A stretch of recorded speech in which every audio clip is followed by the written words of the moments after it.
Merci bandeko banso bazwami nakati ya banzela ya ba radio patriotique oyo penza ozali kosala mosala monene lelo penza ezali mokolo monene pa bateto sangani likolo na message ya Monsieur Honoré Mbanda Zamboko Atumba message ezali message monene oyo ningisi mokili mobimba yango biso balobeli ya ekolo na libanda ya mboka tomonaki te message oyo ebele bazali ko tuna bituna ebele bazali koloba bazol d'ombre ezali yango tolukaki mokonzi ya parko Monsieur Honoré Mbanda Zamboko Atumba mpo ameka ko éclairer biso na bazol d'ombre na message na epa bate zaina binemi oyo bazali ko bouiller message oyo bazali ko saper message yango lelo penza epesa meli biso banso ba radio patriotique mpo totuna emituna mpe ba akonde biso alors na kopesa maloba bongo na ndeko na ngai oyo azali na ngambo Pasteur Bobo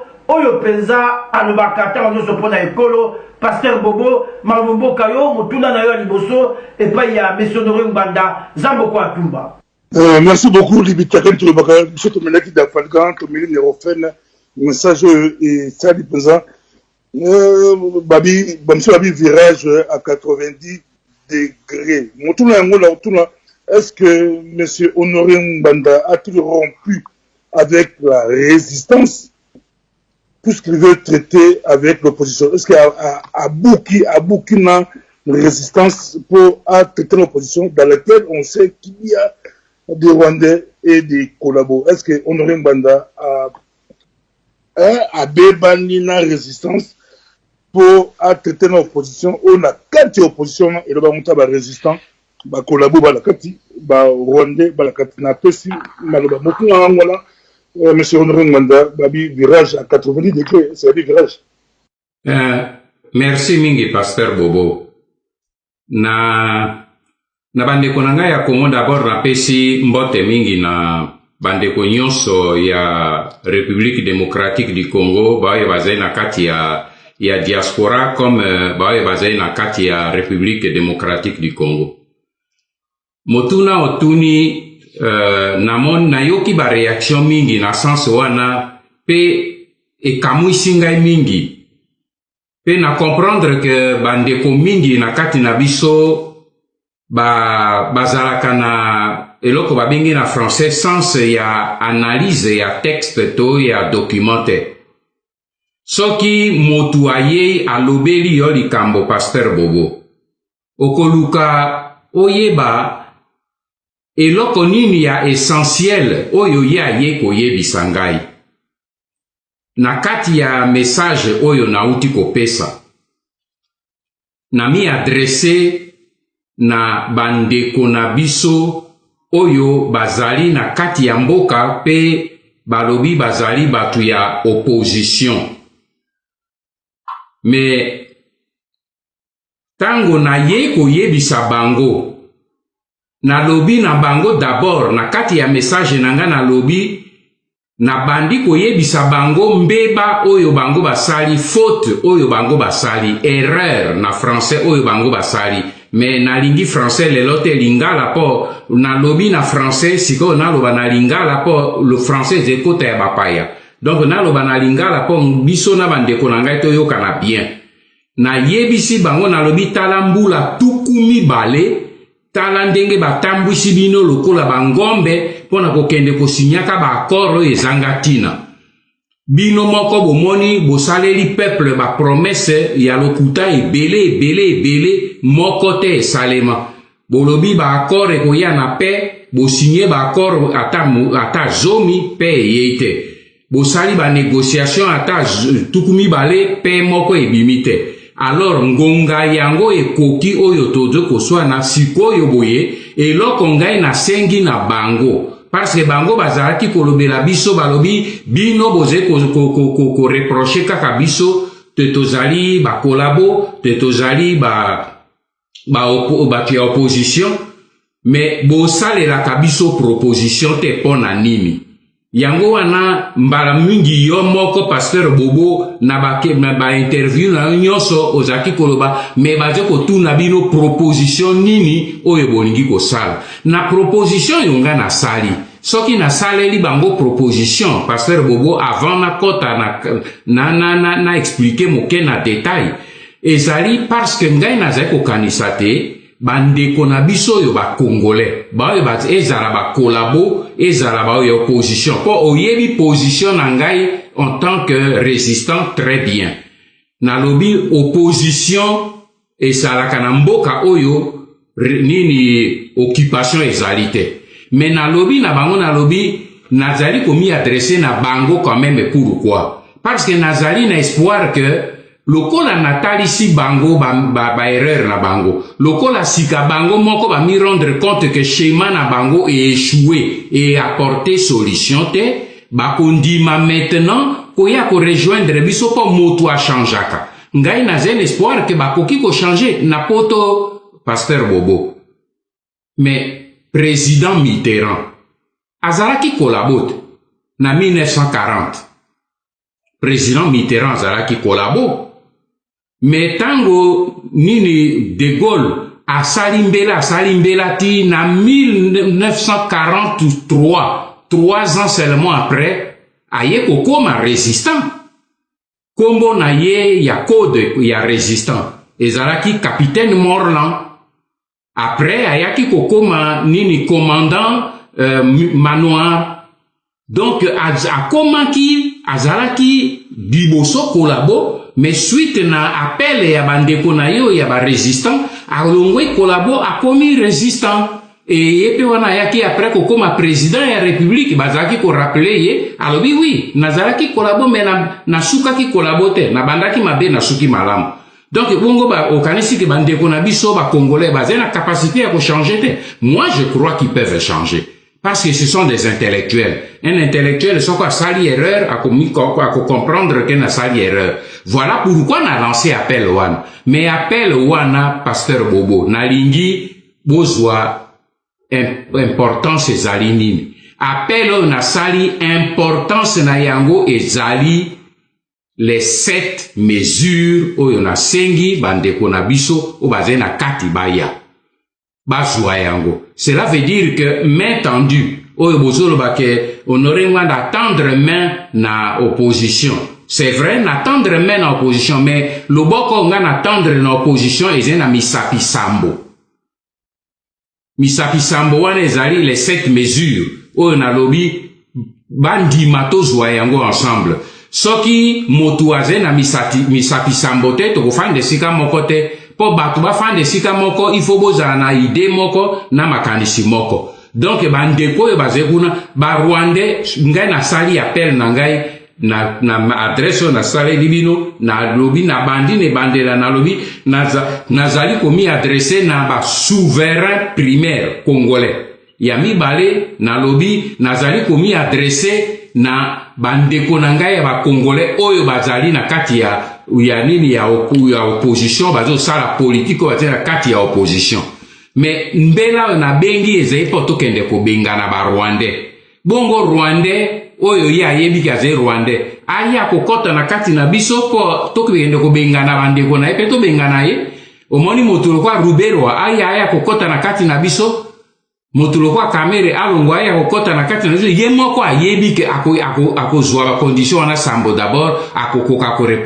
remplir yango te donc il est exclu ya koloba a maintenant résistance ake ko sangana na ba kolabo non po bandeko na biso oyo ba kondima ke ba ya ko bakamata ba 7 mesures to koki su ko considérer bango comme ba kolabo te moto ya ndimi que a abandonné politique andimi que maintenant nini abima na ba institution po ba institution nyonso ekpe ya na kanambe na kati andimi que makambo nyonso oyo nini to benga peuple na biso to teleme po to banda ko benga na armée na ba mercenaires na biloko nyonso to bon Rwandais akoya sala na biso mosala wana nyonso pourquoi au total à l'essentiel était regarder à l'essentiel et mais bato mususu bato tala nini kaka le périphérique donc pasteur Bobo la résistance et sengi na kombo na bino ba résistande ngai na sengi na bandeko ya nini ya opposition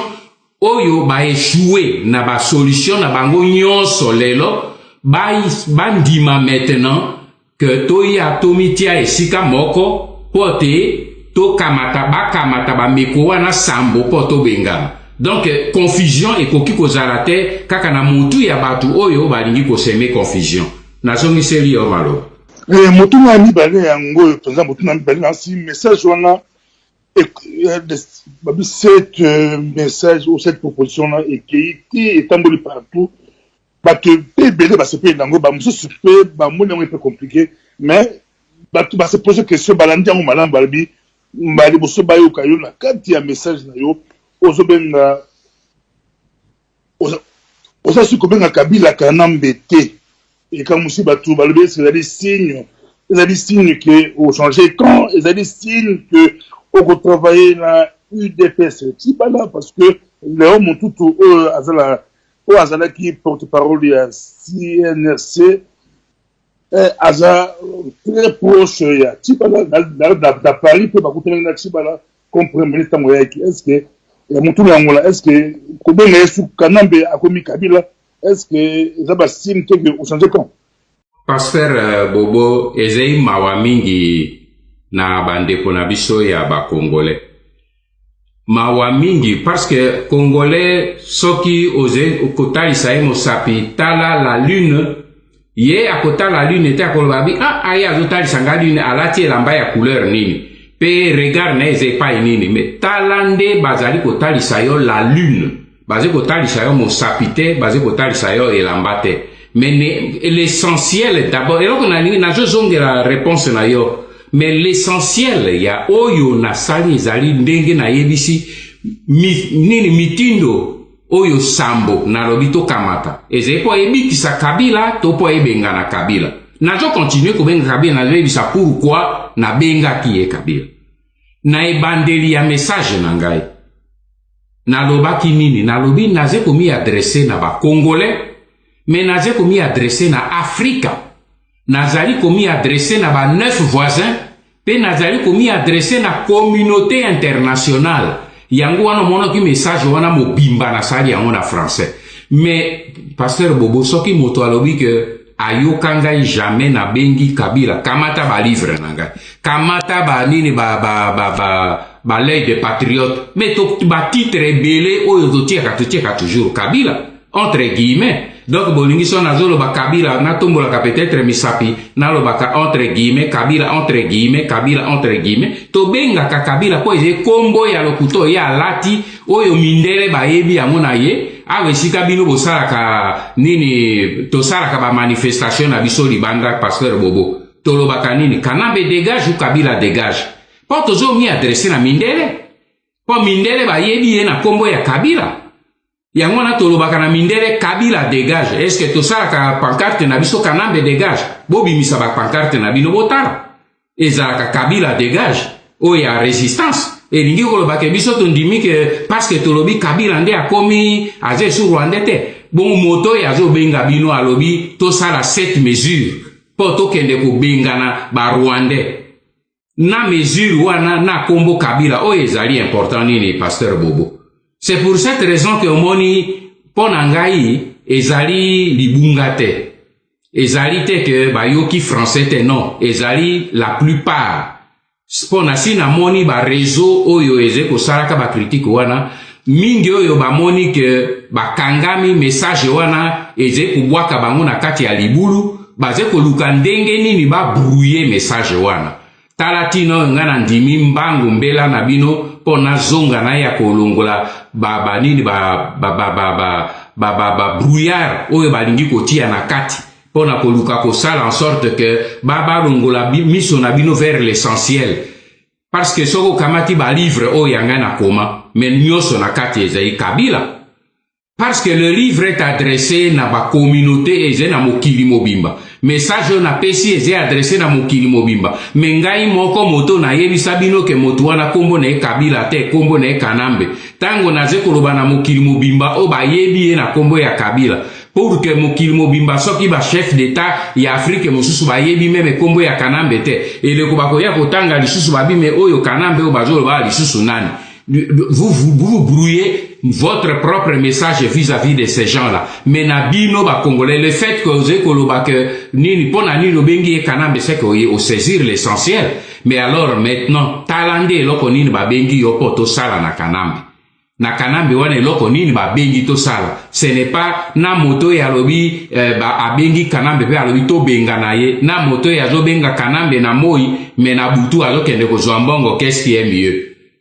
Allons à l'essentiel. Essentiel, on a pesibino, ezali les 7 mesures. Les 7 mesures, on ezali non seulement pour yako bengana kanambe, ezali pour nako déraciner tout le système de l'opposition au efandi et pas nabiso. Donc, confusion ezali na katite. Merci beaucoup.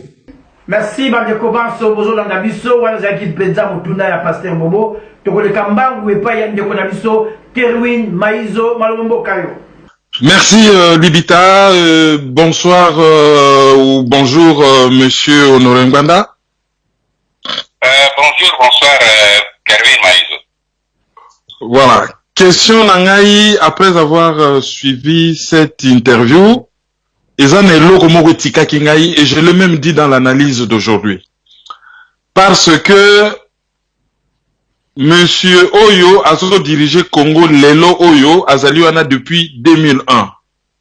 Et c'est depuis 2001 que au Telemi pour combattre yé. Lelo Tozali 2017, Tozali na veille à 2018. Autrement dit, 17 ans et l'équi. 17 ans, il y a lutte, il y a sensibilisation, il y a conscientisation, il y a révélation. 17 ans et aboutir na appel moko oyo et pensi impression ou du moins la perception que j'en avais, il y a aveu de faiblesse. C'est-à-dire message subliminal, message où bon mani nase, ce qui mutazo landa, message où ke nase zali na lembiye, na koki yete, na koki kokwe isa yete, na lembi. Alors bandeko nanga opposition ba congolais, botika opposition na bino pe bo échouer lokolanga. Boya to sangana po nga moko na kokite, mais na bino elongo espoir ezali po mboka ezokende. Est-ce que message na yo ezali aveu de faiblesse te?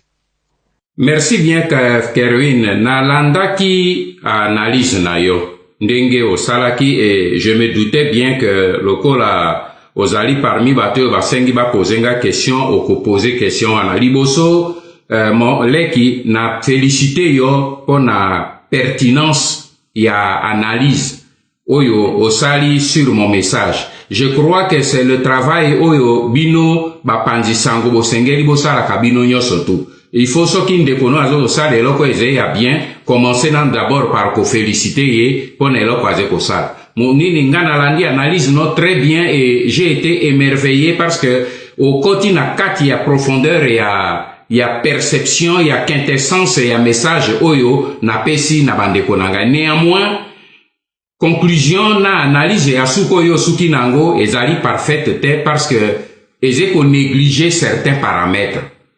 Ndenge loko lobi ezali est-ce que na moni que na lembi ou est-ce que na koki était? Non. Liboso na kolobelo très bien. Au moni message nangai ndenge na bandi liboso na koyebisa na bandeko nangai que ba échoué na ba schéma na bango nyonso depuis 20 ans. Et puis na talisi na bango na lobi schéma oyo ya ngai na ino ngai na bango to meki yango te. Parce que oyo ya bango ya ba élection à chaque fois ba yaki vers ngai tango ekomi na ba élection ko bloquer biso te soutenir biso. Ko bloquer biso te soutenir biso et je l'ai fait chaque fois. Et nous sommes allés jusqu'au bout. Chaque fois na lobaki na ko soutenir bino mais bokolonga mais boko zwa imperium te eza na nani na Jean-Pierre Bemba na ni na 2006 et Salemaki eza na nani na nini Etienne Tshisekedi na 2011 et mi répété yango wana na lobi na bango mbala oyo bozo kota lisusu mbeme na meme nzela. C'est pour cette raison que na tangeli bango meme lisese oyo ya nani ya Einstein. Oya lobi folie ko di boma ezali lokola o sala ka chaque fois kaka likambo moko P ozo réussir mais ozo répéter kaka les mêmes erreurs en s'attendant que okozwa résultat différent. Einstein na lobi wana ezali folie. Na répéter yango na bandeko na ngai pourquoi? Pona kotalisa bango que oyo bango basali pendant 20 ans et pesi résultat te.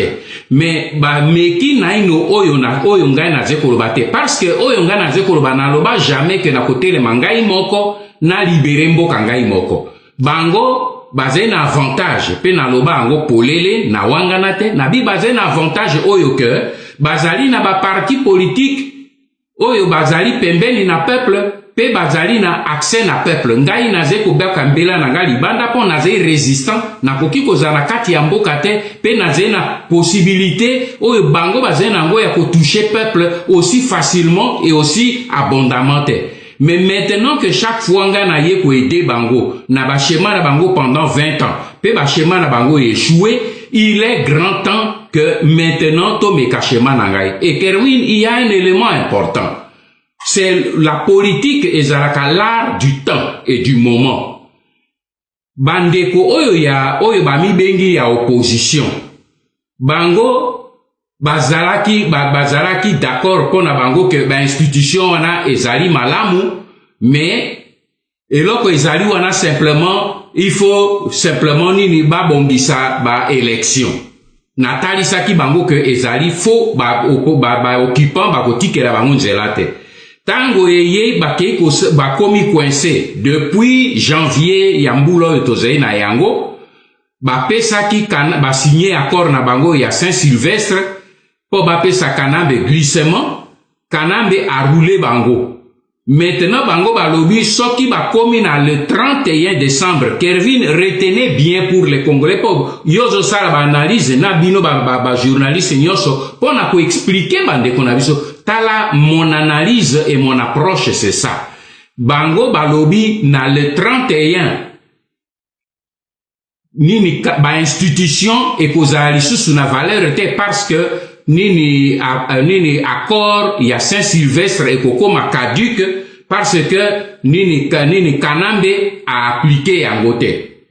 Donc pour la première fois, Kervin, le 31 décembre pona bande konabiso bami bengi de l'opposition balobi les institutions seront caduques. Ezali position oyo biso ba résistant ngai Honoré Ngwanda à la tête tozali na yango depuis 2001. Mais pour une fois ndenge ezali lokola mwese na sanza bakuta na kaise lokwa éclipse tomeo ya biso éclipse c'était des points d'interjection na le 31 décembre à minuit. Position na biso na oyo ya bango moko et commis en ce qui concerne les institutions qui deviendront caduques. Voilà pourquoi ngai na saisir opportunité ya yepona na bengango éclipse wana pour que biso na bango lokwa tokutani na un moment X de l'histoire où bango pe bandimi mais pas pour les mêmes raisons que biso que les institutions o ezenambo que caduques. Alors profitons de ce moment de communauté d'accord sur un point, comme est caduc. Alors arrêtons des stratégies et des mesures au yoto rendre yango effective pour que ba institution wana sur le plan national et international ezala lisusu na valeur te. Yango wana na boaki mbela wana. Peut-être que na texte na ngai na pesaki yango explication malamu te, mais oyo opesinga occasion pona limbola yango. Voilà raison pour laquelle na lobi bino bato yo bozei na kati. Alors bo kamata mesure X, Y et Z. Soki otali malamu na kati ya ba mesure wana ezali surtout mesure numéro 1 et numéro 3. Kamata mesure wana mibale po ejo concerné bango et puis biso maintenant tokoya esika moko po to sala front wana ezai parti politique était parce que biso tokoki ko sala parti politique était parce que parti politique il faut ministère de l'intérieur a agréé biso tozo reconnaître ministre intérieur était donc akoki ko créer biso parti politique était ezali rassemblement ya bana mboka pour que biso to mitia esika moko na peuple congolais mobimba civil militaire religieux pour que na schéma yo na pesi wana to silisana na batu wana une fois pour toutes. Mais si bandeko na biso wana baboy, mais la résistance continuera. Tendre la main nandeko no pour que ensemble toti a eleko bango bazalaki na kaka na ba élection ba yaki vers biso to sungaki bango. Est-ce que bazalaki faible?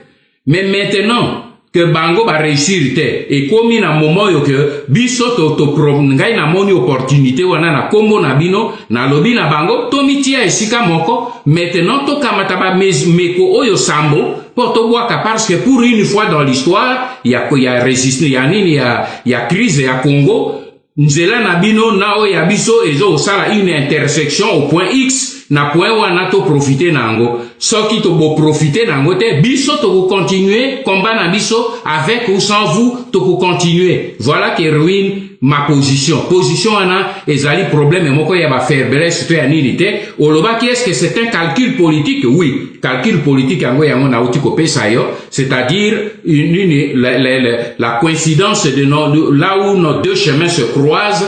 C'est au point de croisement to luka ko maximiser yango soki to zai batu ya mayele pe bato to lingimboka bato baze mungana ko préférer lelo moto alo banangai meko numéro 1 eze maramu te, meko numéro 2 eze maramu te pour telle ou telle raison. Mais sur le point ya pourquoi na sali yango et quand na sali yango, voilà, calcul eze nakati, mais ce calcul, ce n'est pas un calcul de faiblesse, c'est un calcul d'amour. Il faut total en sorte je pense que mes frères, mes Congolais, à tabatosei classe politique médiocre, mais tosei quand même la conscience que Tokoki commis ressaisir à un certain moment de l'histoire pour Tokoka sauver Mboka Nabiso. Merci beaucoup. Nazalaki na moi, deuxième question. Merci pour la précision. Heureusement que dans mon analyse, na Québec en termes d'hypothèse, et les lots Oyo ont lancé appel au salimé tendu et Félix Tshilombo Tshisekedi a Zalaki qui réagit na Kinshasa dans une interview et en tant que président et rassemblement, quand il parle en public, il engage les rassemblements. Et en public, tant que yebisi message na yo, à répondre à lobby, à zo conseiller yo oya kokota rassemblement. Réaction na yo par rapport na réaction na ye ezali nini?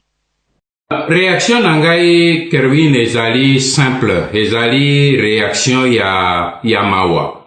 Ya komona que un jeune garçon oya ko prétendre ko conduire une bonne partie à population nabiso derrière parce qu'il faut reconnaître que popularité à UDPS et landa qui papa naye une bonne partie est kolandaye mais c'est mawamingi Kerwin tala yango na banda ki ne bandeli pona ko féliciter yon analyse tala analyse oyo sali leki nangai sur mbela oyo na pesi yo moko en tant qu'analyste ta comparé yango na réponse oyo ya uti ko pesa.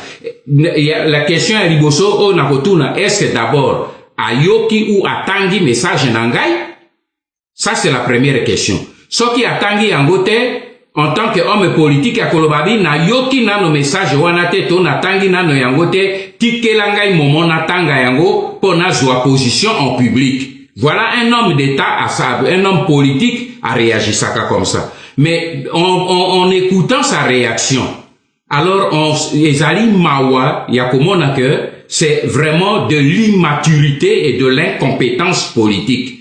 Parce que quand un homme politique lance un appel à un homme politique, à koluka azwa quintessence, c'est-à-dire le contenu, il y a message wana. Est-ce que d'abord na message na ye alobi lokola ye honoré nganda ami rendre compte ponga pe na moni élément wana cabinet nanga batindela kenga yango lokola ye amoni que soki amoni que et puis d'abord ezalaki la manière ya collègue na bino na benga e collègue parce que il se dit journaliste menga na yebi mosala ya zo sala. Le journaliste a posé une question azaki orienté déjà ye na une réponse négative. Pour alobi a honoré nganda après avoir afingi binote tala yewana a changé position.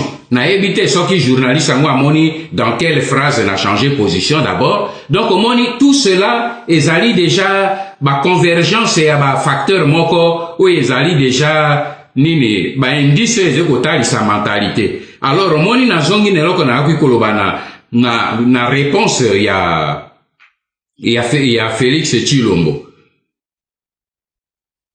Aucune réponse sur le contenu. Qu'est-ce qu'il dit?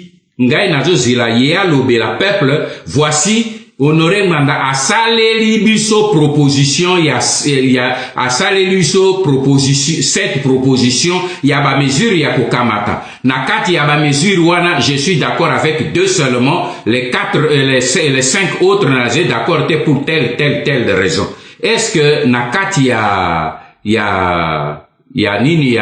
proposition na sali, est-il question que motoye epe nanga ndako pour est-ce qu'ils ont besoin de savoir où j'habite pour connaître, pour analyser les 7 propositions? T'as la nini superficialité et légèreté d'esprit, il y a classe politique na biso yangoana. J'espère simplement, moi je n'attends pas la réponse na bateau yo bazali na légèreté, surtout bateau yo bazali déjà les mains et les pieds liés parce que accord secret.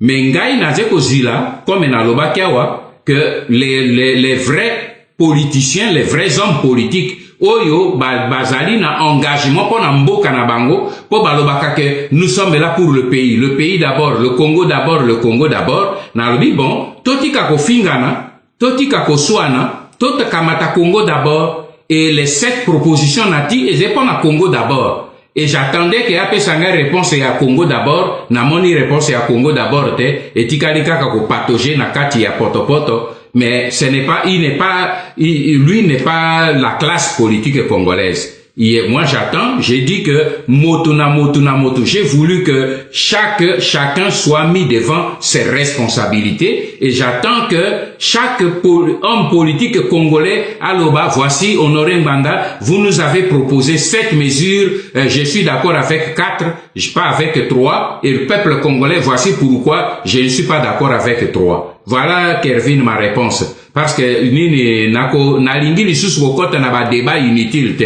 Oyo moto yazali d'accord pote à servir Congo, tokamata ba mesure, tokende na ba mesure na ba mesure concrète. Oyo ya ko servir Congo. Pour lelo yo boye Kervin. Eloko bisoto je ko bosana. Eloko bino boze ko yebate. C'est que le Congo ezali na kati ya danger lekinangai. Mboka ezeko kende.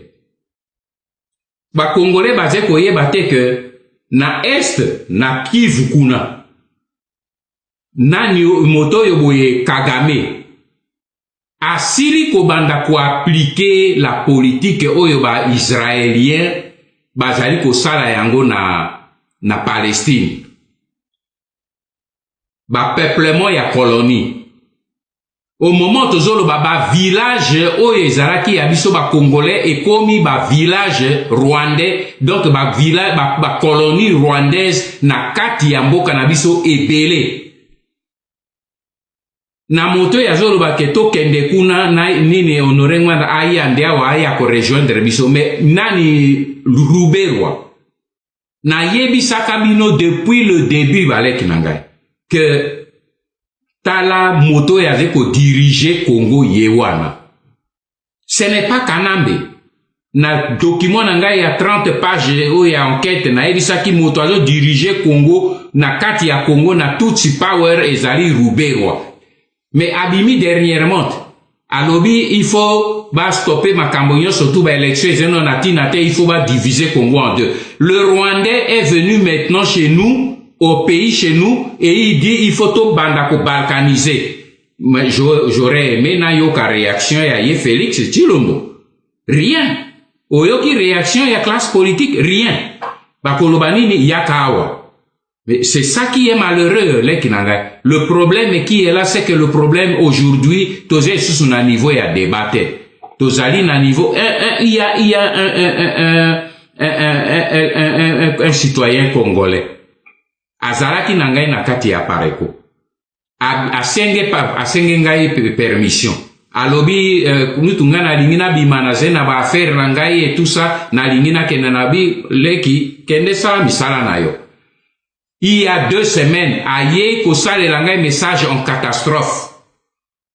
alobi kulutu nauti mission na kati ya bafere na ngai na États-Unis na gouvernement ya Trump ya ti na kati ya département d'état na kutani na mama moko avec camarade na ngai tozalaki ne dans les affaires tolei na ye azali na fonction moko très stratégique atangeli ngai kombo na ye na kotangela bino te azali na département d'état alobi na ngai na entretien alobi mon cher ami il va être difficile pour vous les Congolais de récupérer votre pays alobi nazalaki kolia bilo nini kwena bi mais comment vous parlez de récupérer abibo yebi no teke mboka na bino isekei mais ça va être difficile pour vous de récupérer votre pays azongi asali nga message en catastrophe na bia po voilà po mundele américain ayebisi yo kembe nomboka ekei et secoué otango nazolo bato bunda yo lobite na ke kosala ba affaire na ngai maintenant zongi mbangu po mundele ayebisi yo ke mboka na biso esekei Kervin, le pays est en train de partir.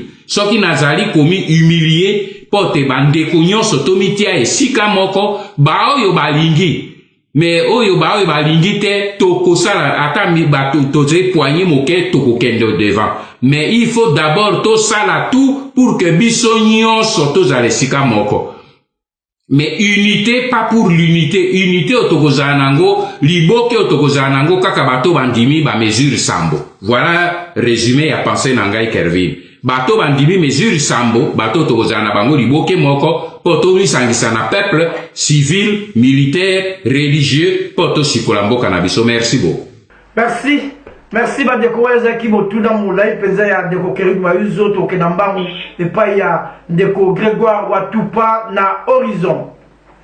Merci beaucoup, merci na Mokonzi, merci na ba collègue nyonso oyo baza na plateau na poko lelo poto solo na Mokonzi après message percutant oyo auti kopesa mbela monene na samedi passé message oyo etindi onde de choc na microcosme socio-politique ya mboka na biso tikangana ke na lombango nazonge pa Mokonzi na bazi baninga basi batuna mituna kasi oyo ngai ezali centré toujours sur opportunité ya message auti kopesa. Comment expliquer que mbala nyonso oyo sala ka message à côté du peuple congolais jamais otendre loboko ndenge otendre cette fois-ci na classe politique congolaise tolingi toyeba Mokonzi ya résistance et loko ine sali ete kala nyonso oyo ozeli kata sikoyo nde otendre loboko na bandeko na ya opposition. Est-ce que zali opportunisme politique c'est monsieur Nori Ngwana Zamoko Atumba? Merci Grégoire, na ko répondre na deux parties. Partie ya liboso nalingi na talisa ke motuna wana pe commentaire oyo baze kosala wana ezali faux. Ezali mbala ya liboso te na tendre loboko na bandeko oyo ya opposition. Ozali yo moko oyebi yango malamu. Na ko remonter jusqu'au déluge te. Mais oyebi que d'abord ndenge na utaki koloba waboye na 2011.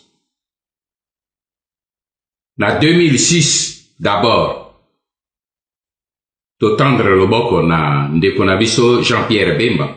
Pe na 2006 encore to sololaki na bandeko na biso ya UDPS oya Etienne Tshisekedi. Bayaki komona biso. Pe to sololaki na bango très bien. To yokanaki meme na bango. Metango bango bakeinde ba changer position.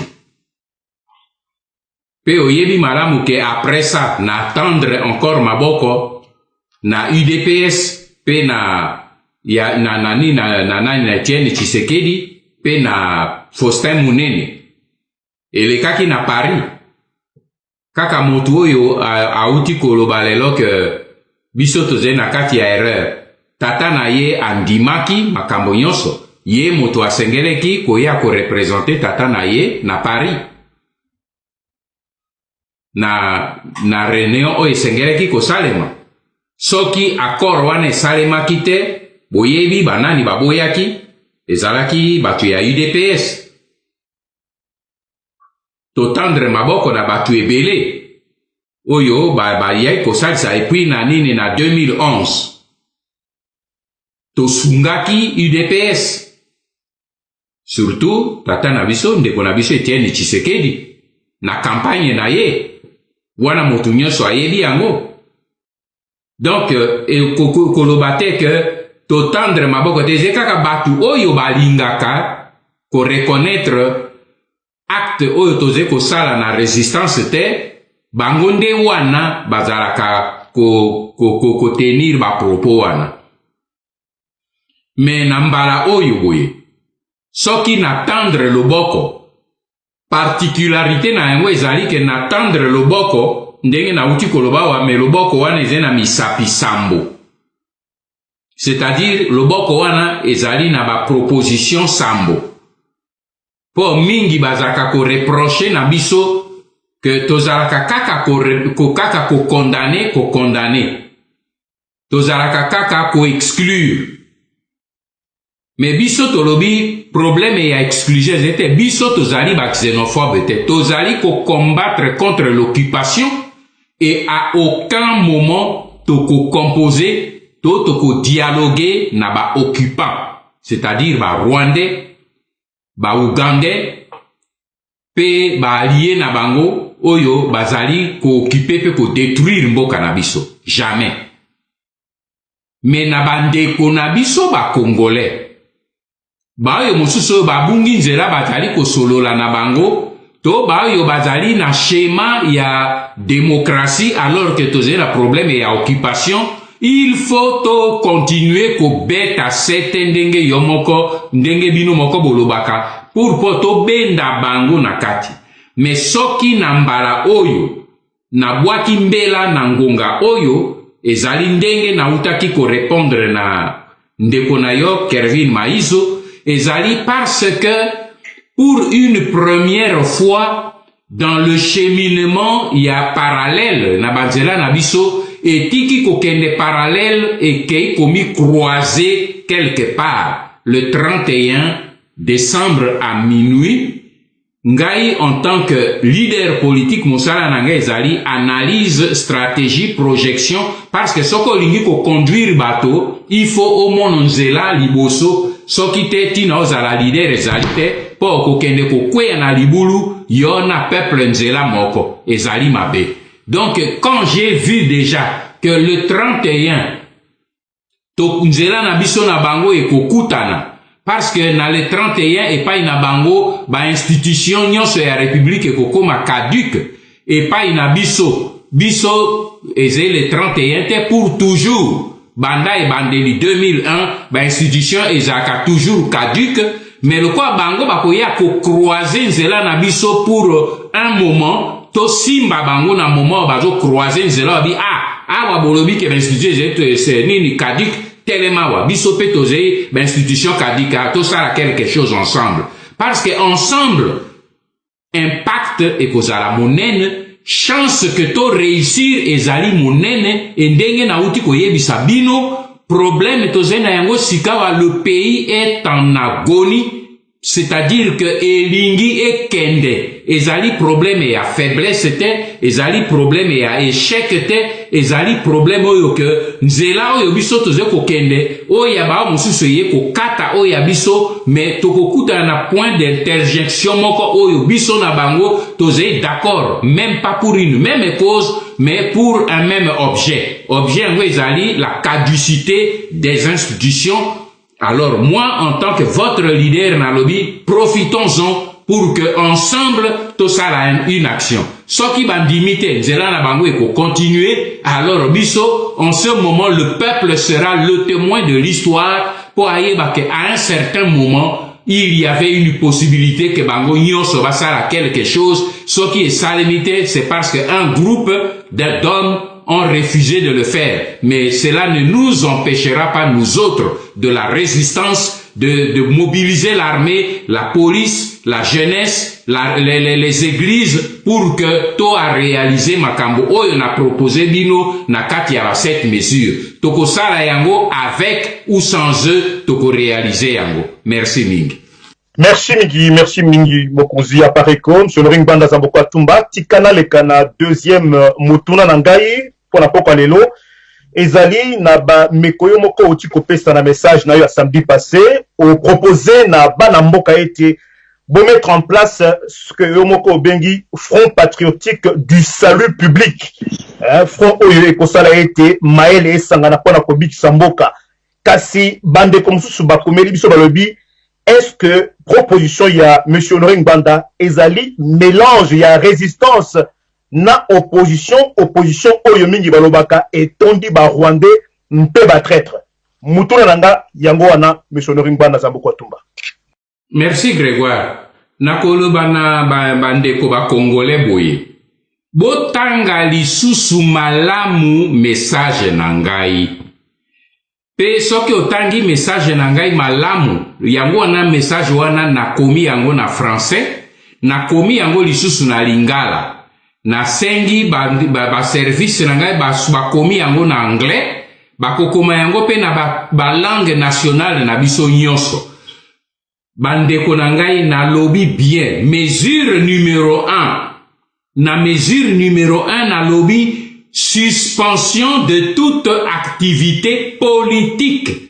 Elingi kolobake na eleko yo biso to constituer front wana opposition ezali lisusu te. Biso résistance tozali concerné na parti politique était pas résistance ezali parti politique était biso ezali mouvement de résistance. Mais suspension ya mouvement politique et vous concernez bandeko et basé na kati ya opposition. Donc condition ya liboso nga na pesi bango ezei que balongola na bilamba na bango ya opposant. Mais c'est ça, ce que zotanga français malamute c'est ça. C'est-à-dire qu'on suspendre activité politique et ngo loba que totika ko lutter pour na ko luka ko zo pouvoir pas bango ba mi bengi opposant pour na ko sala que basé ko lutter contre ba basé na pouvoir pour ba kende na élection bongo ba ponama. Voilà, ça c'est à opposition yango wana. Mais tango yonga na zoloba mesure numéro 1, suspension des activités politiques officielles et lingi koloba ke ba parti politique toti yango nyonso entre parenthèses. Donc ba opposant ba zate. C'est ça que vous devez comprendre. Opposant à Zaï sous-souté. Et c'est pour ça que Bandeko ba kondima koya et zeba bazé et zeba opposante. Alors ba musu bazo tunande balobi me nakati kuna donc soki ba Rwandais ba yeme soki yozo oyebi ki yoze Rwandais. Pe oyebi ke biso to zeba résistant pe to sangani na bandeko na biso yo bazalaki no kuso nyonso to ye to miti esika moko front patriotique. Ya ba patriote pour na salut public. Yo nyoka na Rwanda oye okoti na kati me okufa te. Po eze milliers na yo Rwanda te okomi boma yo mokote. Yo miteki yo moko na liwa. Mais soyez sûr Rwanda moko akoya na kati te. Parce que Rwanda akoya na kati ya sani. Po aya ko joa les 7 mesures. Rwanda aya na kati pour que to bwaka ba institution na bango. Rwanda aya na kati pour que to soulever ba Congolais. Pe to benga ba militaire na biso ba koto na désobéissance. Pour na saboter ba armée ya ba Rwandais. Mais aux hommes contradiction na katite. Rwandais ya pour que aya ko appliquer mesure numéro 4, numéro 5 et numéro 6 à kosala ngote. Lisez le document. Sauf que autant de documents qu'on comprendre alors parce que les mesures c'est ça qui forme le tout. Donc eze ba esprit faible ndi wana bazo kanisa que ne ko ezali nini front commun ba Rwandais ba koya na kati ba to ezali nini fusion il y a résistance avec le non eze fusion il y a résistance avec l'opposition parce que en appliquant la mesure numéro 1 nini ba bilamba ya ba étoffe politique nyonso ekwei ba étoffe ya opposant ekwei nyonso tu batikali les patriotes congolais avec les patriotes de la résistance congolaise, Bamiti et Sikamoko. Voici le vrai vocable.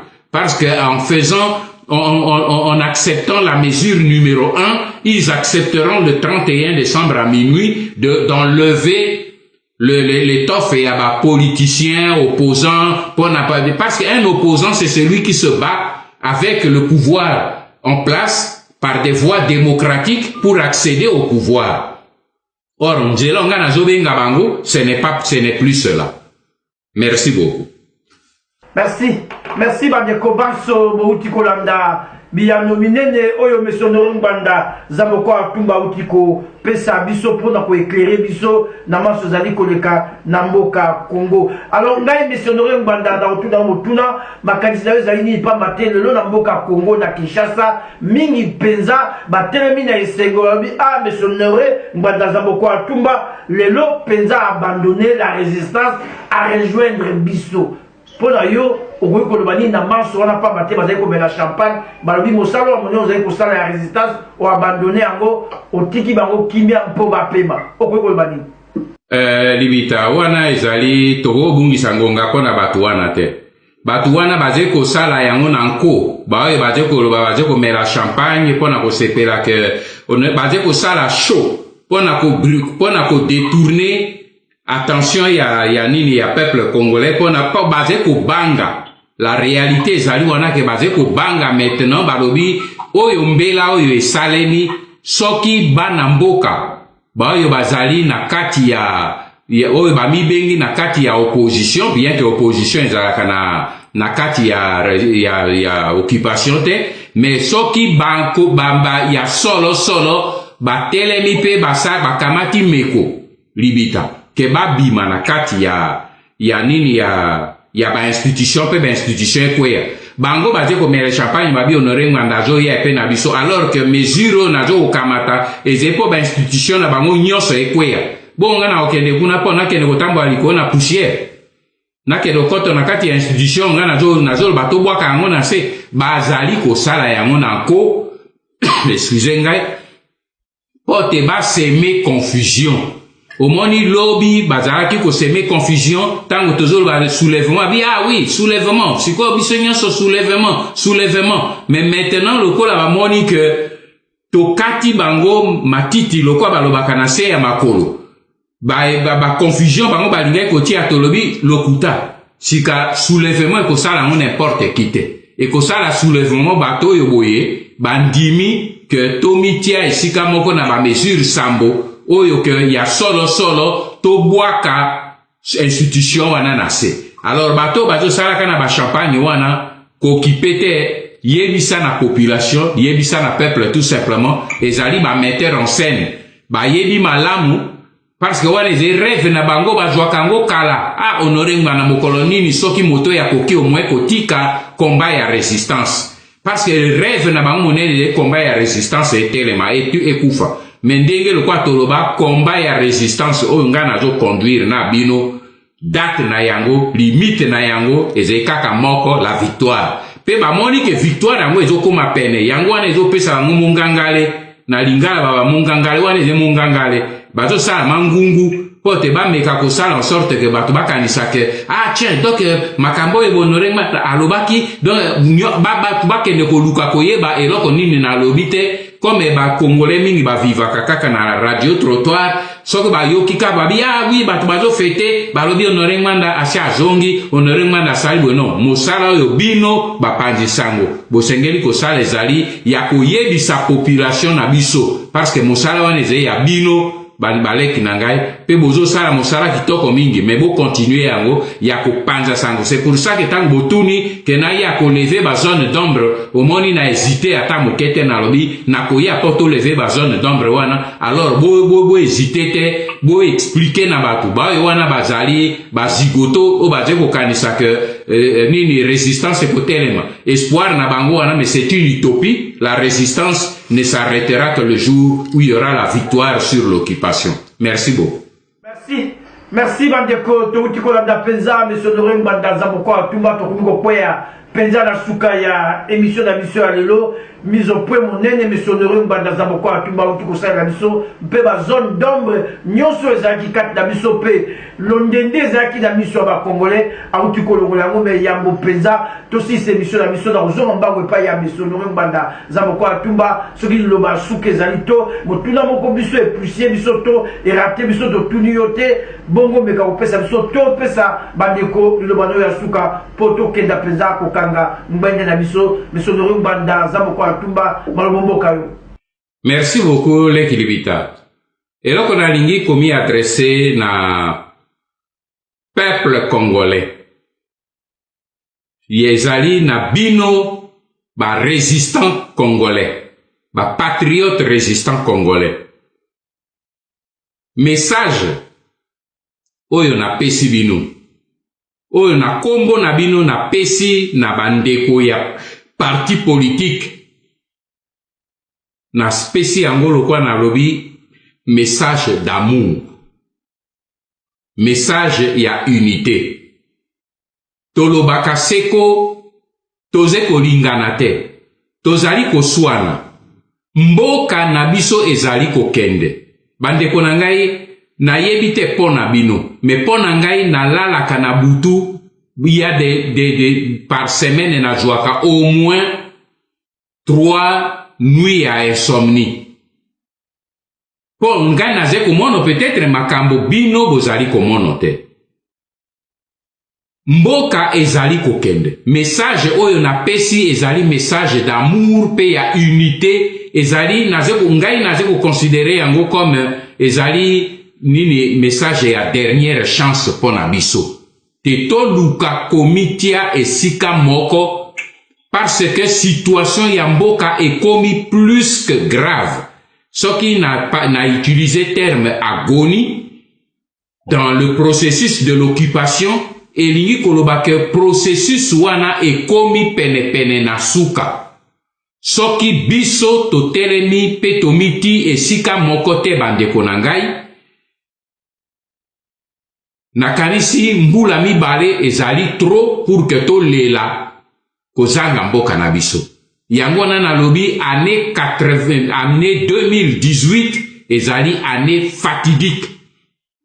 Ezali année oyo il faut to telema parce que communauté internationale akosala eloko moko te. ONU akosala rien. États-Unis akosala rien.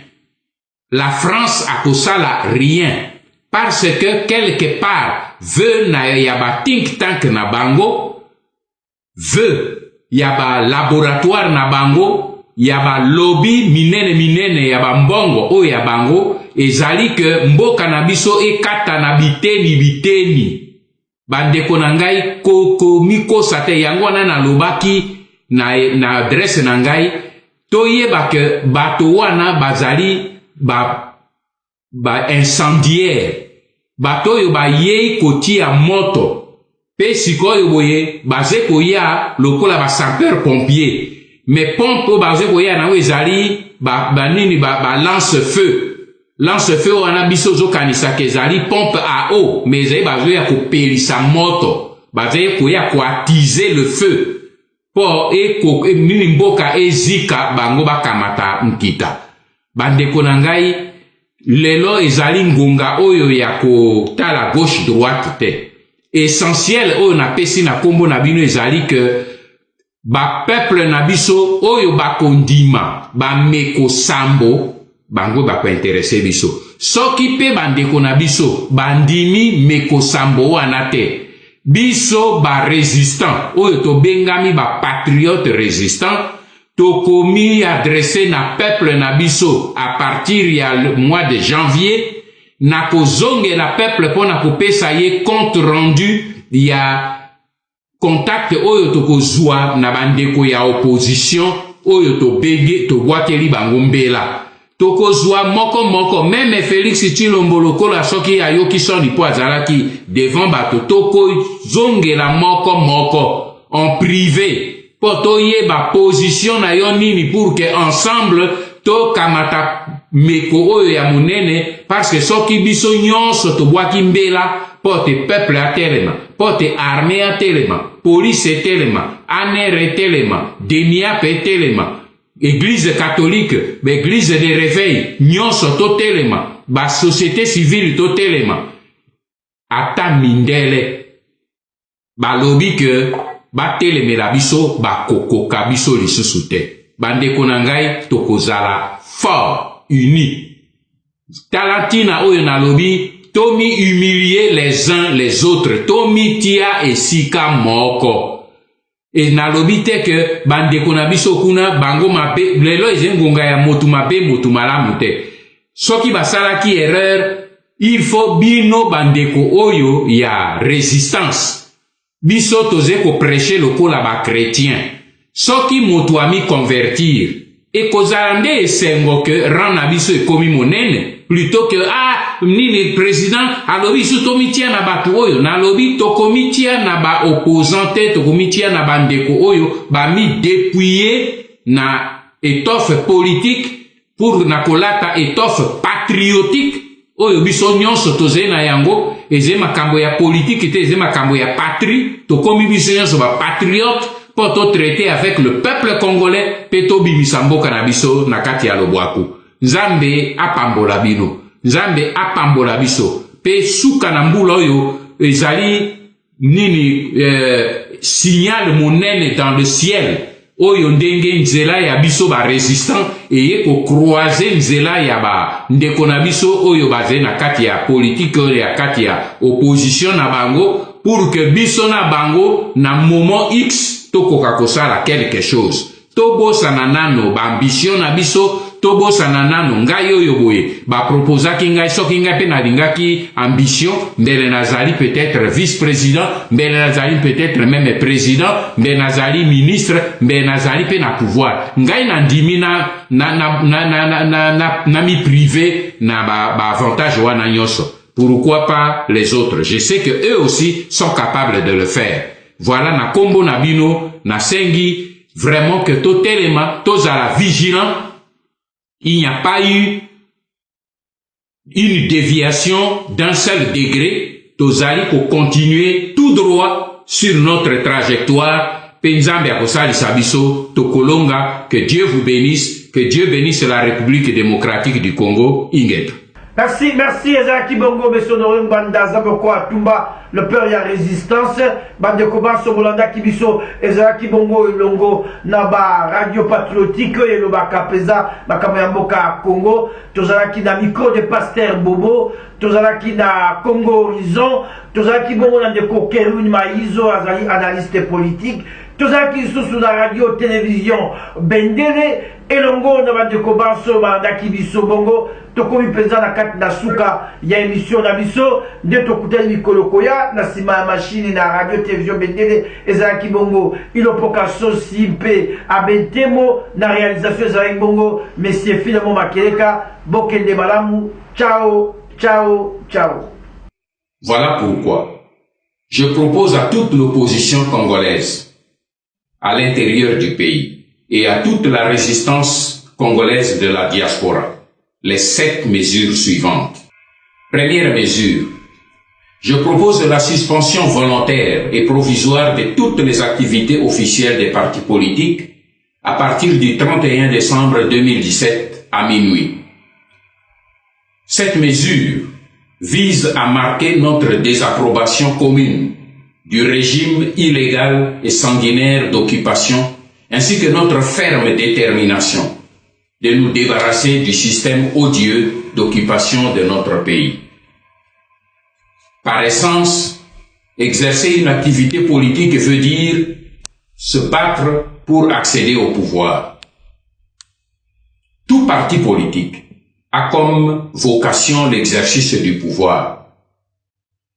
En vous demandant donc d'accepter de suspendre provisoirement vos activités politiques, je voudrais vous inviter à mettre entre parenthèses nos ambitions politiques, de nous mettre ensemble, non pas pour former un gouvernement, mais pour nous joindre à notre peuple, pour chasser d'abord l'ennemi qui occupe notre pays.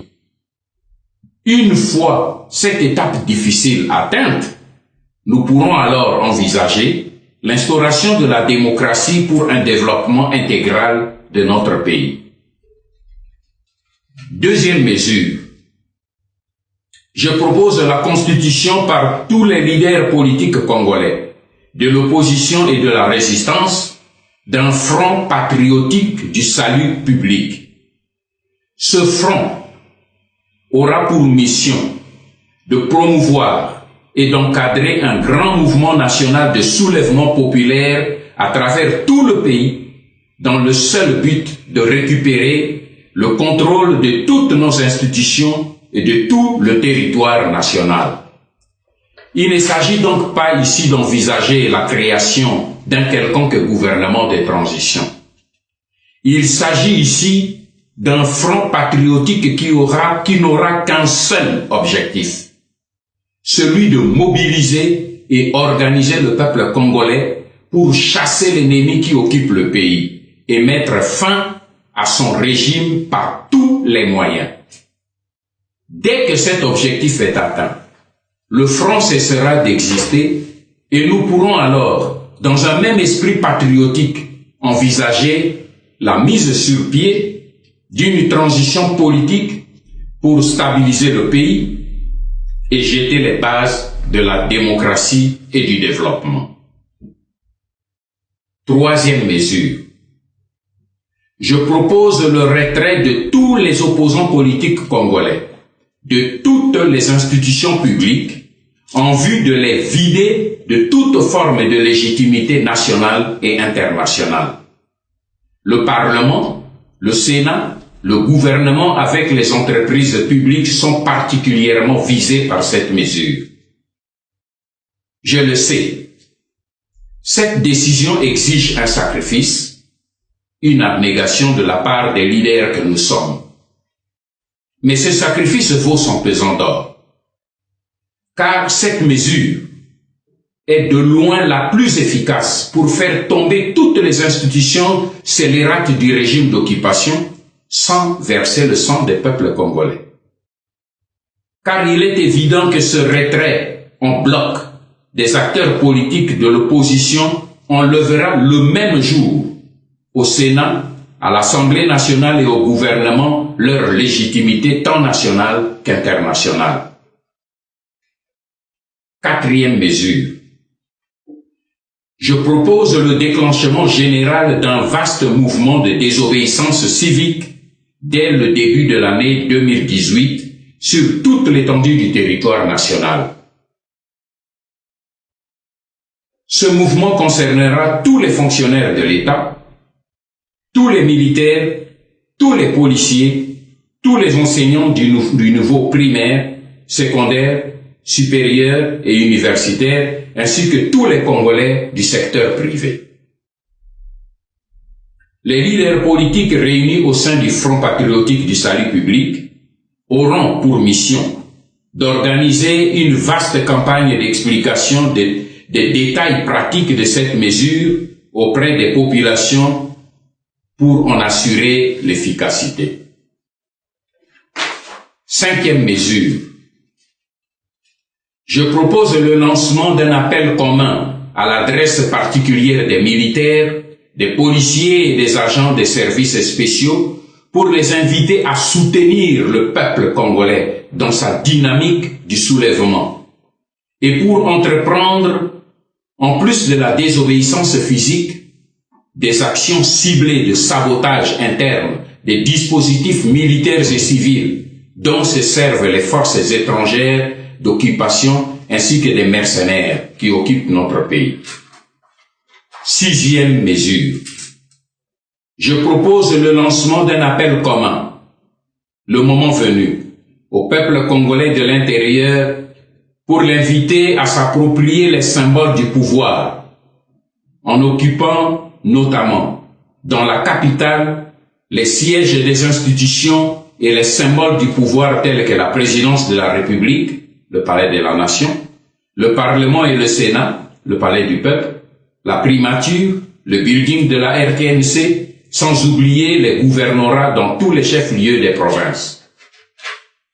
Notre objectif commun sera de créer dans les 3 premiers mois de l'année 2018 le printemps congolais, qui devra parvenir à mettre fin au régime sanguinaire de Kabila et de stopper le processus d'occupation et de balkanisation de notre pays.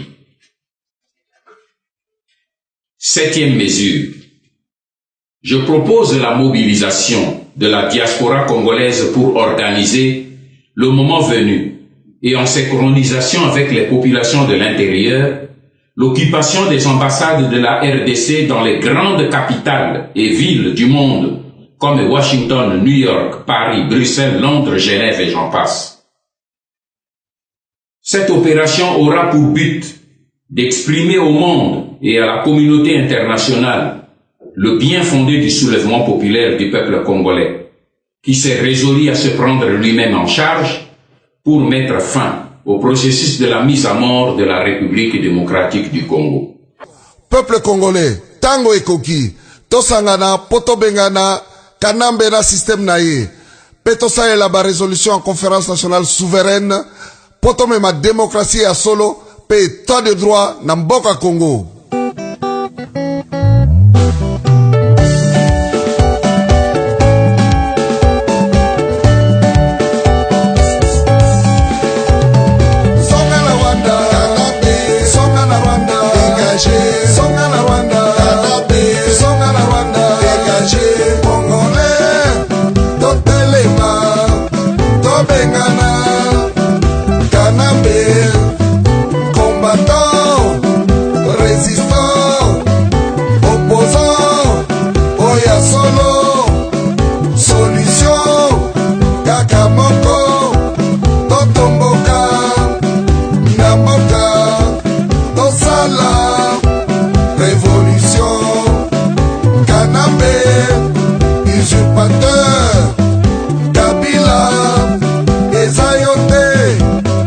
Kabila, Obama, yeah.